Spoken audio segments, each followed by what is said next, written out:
Hello everyone and welcome back to the sideboard at the StarCityGames.com Dallas Standard Open. I'm Glenn Jones and I'm here with Gabriel Odom. Pleasure.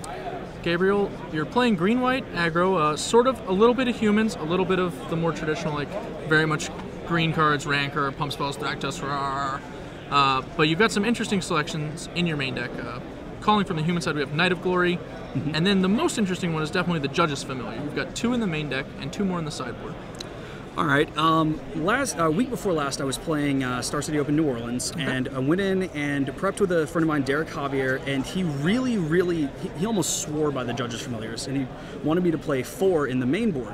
After playing that tournament, I realized, 4 is good, but it's not great. That's why I split it main 2 side. Okay. But it really helps me against the Reanimator matchup and against the American Tempo matchup. Just having see my opponent whenever I say turn 1 Judge's Familiar, turn 2 Thalia, and you just they're crestfallen because they've got a handful of instants and sorceries, and they're realizing that for Reanimator, all of a sudden this mulch is they're gonna have to wait till turn 4 to resolve it, sure. Or Lord knows what else against American Tempo. I really like the versatility of the Flying Curse Catcher. It wears a Rancor well. Evasion, even in Standard, is really good right now, sure. Especially on turn 1. Yeah, one of the more interesting cards I could even see pairing along with the Judge's Familiar is like Wolfir Silverheart, actually, as kind of a top end that also plays on his evasion. We've obviously got Thragtusk here because your deck is structured to be a little more mid-rangey, I think. Like, you play pretty well if the opponent is also trying to be aggressive. You're reasonable on defense. You've got multiple first strikers in the 2-drop slot. Against zombies, you have Knight of Glory, which is just an incredible brick wall. And Silverblade Paladin ×4. This format has definitely been like Silverblade Paladin's coming out party, I think. He didn't really do much in the last one, despite being like a very clearly powerful card. How's he been for you this weekend? I was playing with Loxodon Smiter. I ended up going with the Silverblade Paladin just because the God Hand, you get to swing with Sublime Archangel as a 10-9 double striker on turn 4. If I get the nuts draw and my opponent doesn't have an answer, sure. Just the sheer ability to threaten lethal in one swing that early in the game, the versatility there is very nice. Also, just playing if I'm getting beat down, just the idea of having 2 double strikers on defense, there's not a whole lot that they can swing through and get through 4 double striking power on defense. Speaking of Sublime Archangel, it's a card I kind of was hoping would be really big in the new format. It's been, I think, a little big, not huge.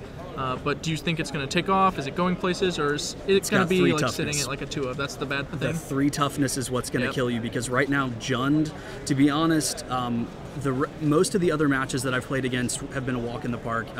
For those of you, you watch the Jund matchups, and it is very difficult, and it's because they have access to get you for 3, and Sublime Archangel, I like it as a 2 of. I like the two of split between Resto and Sublime in the 4-drop slot.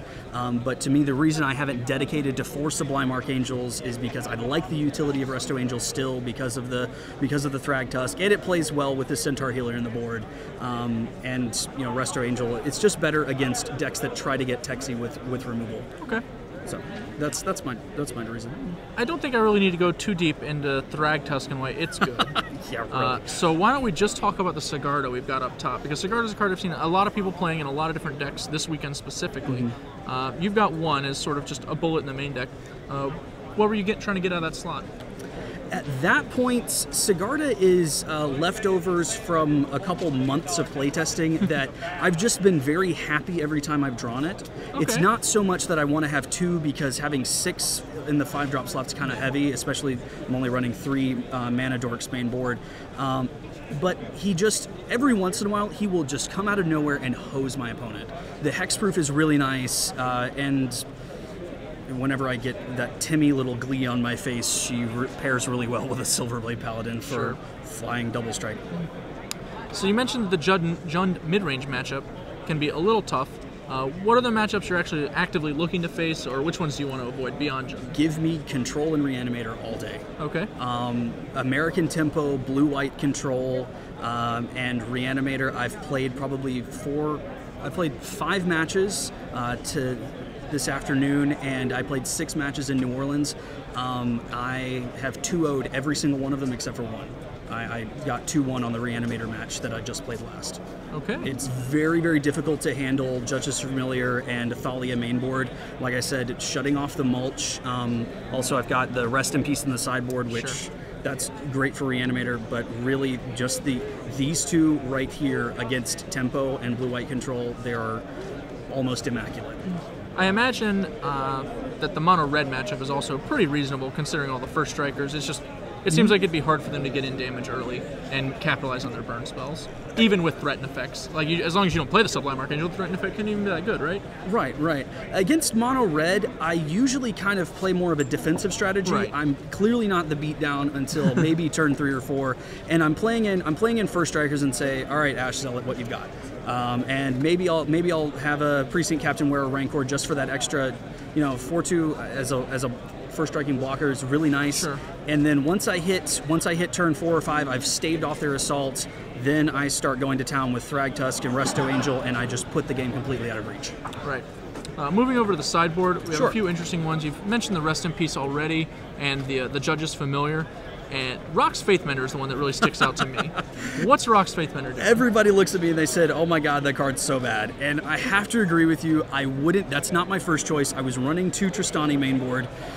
In New Orleans, I would board in the Tristanis and I would sit there and I wouldn't be able to cast it because I'd have trouble hitting double green. Okay. And to me, having a card I can play that's not necessarily as good is better than a card that's stuck in my hand. Okay. So I went with the Rock's Faithmender. It's much better on the Chroma. It does incredibly cute things with Thragtusk and Centaur Healer. Earlier, I was playing against Black-Red Zombies, and I turned 3 Rock's Faithmender, turn 4 Thragtusk. I was at 8, and then I go up to 18. And you just see the guy's face, and he's like, oh, I just ran out of gas. And there's not a whole lot you can do. He's a 1/5. Yes, he can eat a removal spell if you like Oblivion Ring or something, but he's very, very useful in the aggro matchup, and it was really just because of the sheer chroma intensity of Tristani. I would prefer to play Tristani, but the mana base can't support it right now.